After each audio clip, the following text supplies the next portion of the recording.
Alrighty, guys, welcome into the collector's domain.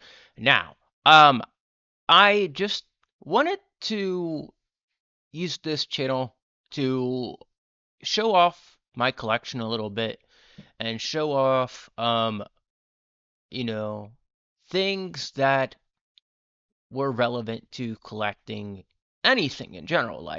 I'm gonna have maybe some other stuff on the channel yet. I'm not sure yet, but I have been collecting lately the Pokemon card collection, and I'm telling you what, it's been a blast. It's been a lot of fun on top of like other hobbies I have outside of this. Um, and I just wanted to talk about today about the whole aspect of the scammers and the scalpers and the best solution to picking up your really expensive cards doing instead of pulling packs or ripping packs I should say. um I just want to talk about the best method of all that and how everybody could go about this a little bit differently because I've seen some stuff that just like you are a knucklehead for doing it the way you did it, and it makes me disappointed to see. It just irritates me because it's like, why are you buying them and that much and then losing out on a bunch of money? It just really goes to show you that people don't really understand the value of things, and if they do, they're gambling their money to get stuff. Now, I've had moments where I tried something and I've it wasn't a lot. It was just like $1 or $2 I put in, and ended up like not having it anymore. So it's just one of those things. You have those experiences where you're like, huh, is this was this really worth it? And I'll tell you what, I wasn't mad about it, but it was like this wasn't worth it. Okay. So I want to get down to the basics of how I go and collect my cards and how you maybe could benefit from this also. Okay. So first things first. Uh, how do I want to go about this? Let's go into what you should do, okay? What you should do is these are rules I go by. So what you should do is look at the price of things, okay? And when you buy your booster packs or you buy those big packs, are you buying them at a reasonable price? What I mean by that is I buy booster packs at like $4, $5, even six sometimes, depending on where I'm going. And yeah, I'm telling you what, I've benefited off of that. I've saved a lot of money, and I've done pretty well off of that. Um, Most people I've seen this happen, and first let me talk about my side. Like the battle pack, okay? I think it's called a battle pack. Hold on. Oh, the knockout collection, okay? The knockout collection in certain places, whatever store you go to, they run at like $20, $30 a pop. And you're not even getting much out of it. You're getting the promo card, and you're getting two booster packs, and you're getting a set of stickers. Now, I go to some places and those battle packs or knockout packs, sorry, are really, really inexpensive compared to where I see them at other places. Other places are charging way too much over the limit of the price that it used to be. Pokemon used to be very inexpensive, and they used to charge at most places. You used to be able to buy them $5 a pack, and now you don't see that so often anymore, unless you go certain places. Um, so that's one thing. Is looking at price and being like, hey, is this reasonable? Like, there's certain packs that you can look at and you can pay like $40 for a bunch of multiple booster packs.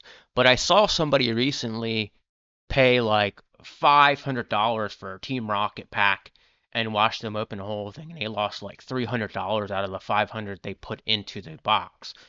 And they were searching for one card, and it made me realize how like stupid some people are with doing this, and they will like continue to pull until they spend a lot of money and not really getting their money back. And it's been one of those things that like go out and look online and look and see if you can pick that card up somewhere in person. More than likely, after all the booster packs are open and after that set's done, you can go and normally find that card somewhere.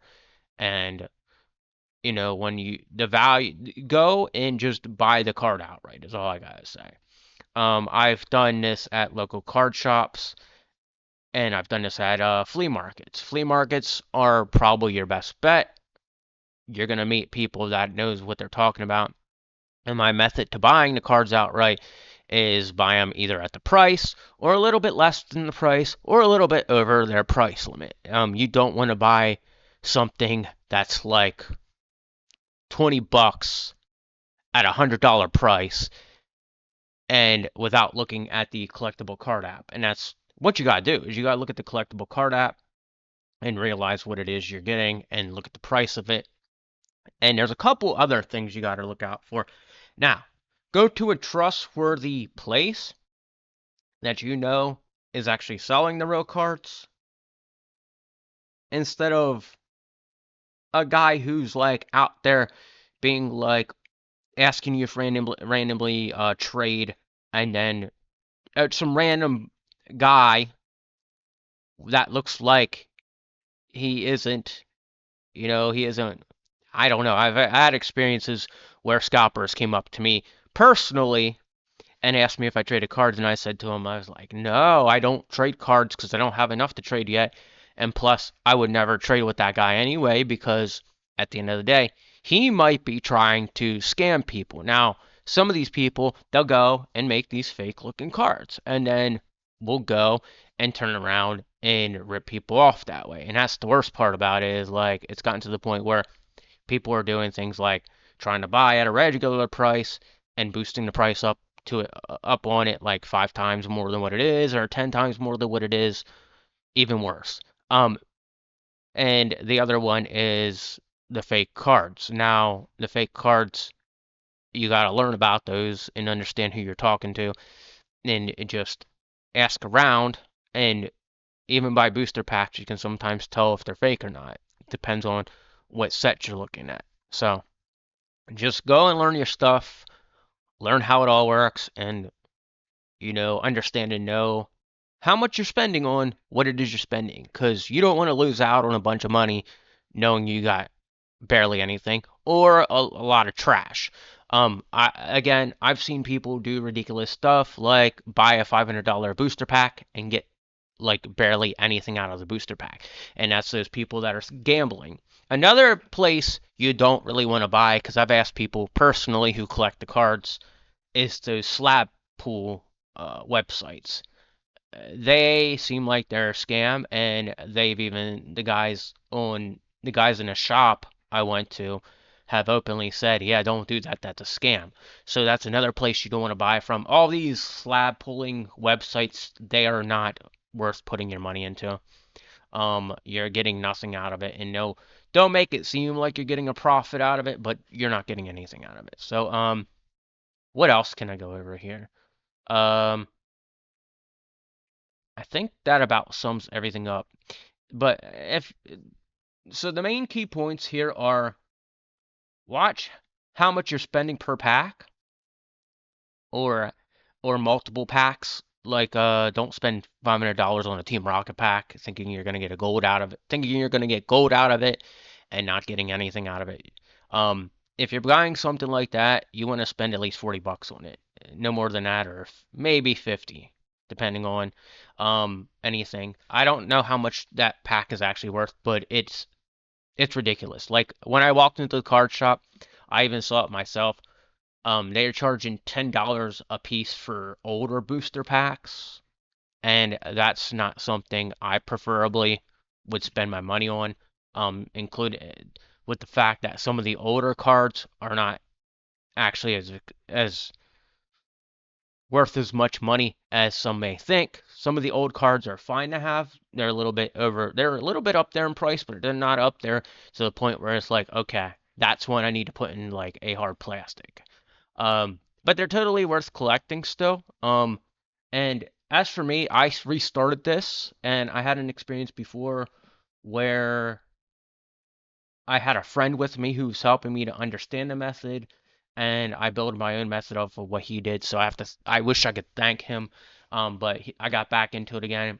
And the Charizard, you see, I did not spend as much as what most people would have on it. The scalpers, they see that kind of stuff. They'll watch you online and they'll be like, well, he got that Charizard out of this pack. No, I didn't. I bought that Charizard outright, and people are like trying to find that Charizard in packs right now that aren't even in packs. That Charizard is like a little bit older, and that's why it is at the price it's at. But some of these scammers, man, they're the worst. I've had one walk up to me in person and asked me if I trade cards, and it didn't look like somebody I would want to trade cards with. I fortunately I'm very selective of who I talk to, especially when um you go to these places and you outright see who is buying. Now, I'm not thinking about selling anything yet. I am in it for the collecting part of it right now, but it's going to get to a point later on down the road where I am going to start, selling it back off after it's gained its price a little bit. And just I'm going to continue to collect, and I'm going to continue to buy some more, a little bit more expensive cards from time to time. But I'm not going to buy anything over the top yet. I'm not ready for that stage. But little by little, I do want to build up to have some like, more expensive cards in my collection. Um, and that's really where I stand on the whole method of things.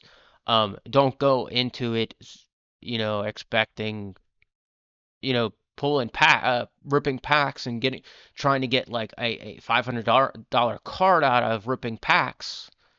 Um, unless you're buying at the booster packs at like $5 a piece, that's fine.